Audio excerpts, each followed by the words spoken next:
Dom Pedro I ou Dom Pedro o quarto de Portugal foi uma figura muito complexa e com algumas contradições. Nascido em 12 de outubro de 1798, em Portugal, em Queluz, ele era filho do rei Dom João VI e da rainha Carlota Joaquina, uma mulher que era considerada mentalmente instável por muitos relatos da época. Essa convivência com a mãe influenciou muito o pensamento de Dom Pedro I. O seu psicológico foi afetado por conta disso. Gente, aí tem que admitir, cara, Dom Pedro I, ele teve uma infância tumultuada. Algumas fontes sugerem que a sua avó paterna, Dona Maria I, também tinha os seus transtornos mentais, que eram graves. Não pensa que era pouca coisa não, tá? Apesar da turbulência, Dom Pedro I, ele vai crescer num ambiente de nobreza europeia, entendeu? Com um pensamento absolutista. Desde jovem, ele foi moldado de que a ideia era que o rei seria o centro máximo do poder. E embora mais tarde, é, com a independência do Brasil, ele aceitasse e promulgasse uma Constituição em 1824, demonstrando uma certa abertura ao liberalismo constitucional, entendeu? Isso o coloca como uma figura política ambígua, criado como absolutista, mas forçado a ceder ao liberalismo. Ele proclamou a independência do Brasil em 7 de outubro de 1822.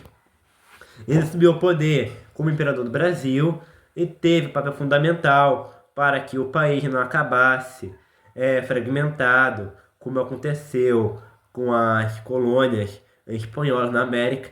Apesar de todas suas falhas pessoais, ele foi decisivo para manter o Brasil unificado.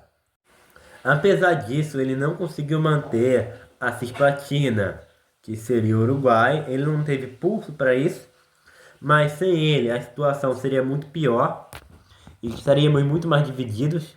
E até que ele tentou abolir a escravidão, mas não conseguiu. Naquela época, a economia brasileira era altamente dependente do trabalho escravo, pressões políticas internas, especialmente dos grandes proprietários de terra e externas, principalmente a Inglaterra, que tinha seus próprios interesses. Tudo isso, pressões internas e externas, dificultaram que ele acabasse com o sistema de escravidão, dificultaram qualquer avanço contra o fim da escravidão, mas a sua posição contra escravos foi sincera em vários momentos, embora ele não tenha mudança política nenhuma na história contra a escravidão. Ele não teve força contra isso, entendeu? Você vê que, apesar de tudo de bom que ele fez, ele não teve força, entendeu? Ele não teve força política para evitar mudanças reais. É, Cara, não importa o quão bem eu fale de Dom Pedro I, ele foi um mulherengo notório. Teve muitos filhos, entendeu? Entre oficiais e ilegítimos, com a sua esposa Leopoldina da Áustria. Enfim, ele teve 7 filhos, incluindo Dom Pedro II, fora do casamento. Ele teve filhos com amantes, inclusive, segundo alguns relatos, até com mulheres negras, entendeu? Escravizadas. Estima-se que com o casamento, tendo casamento e sem o casamento, ele teve um total de 20 a 30 filhos. Muitos não foram reconhecidos oficialmente. Há lendas, tradições, que falam assim, ó, eu sou descendente de Dom Pedro II. Não, Dom Pedro I. Se bem que Dom Pedro II tem muito filho também, mas isso é outra história. Enfim, várias regiões do Brasil e de pessoas que afirmam falar que é descendente de casamento entre parentes. É importante dizer que as famílias reais europeias da época frequentemente acasalavam entre si. Eu falei igual, tratei a espécie humana igual um bicho. Frequentemente cruzavam entre si. A mãe de Dom Pedro II, Carlota Joaquina, era espanhola e parente de seu pai.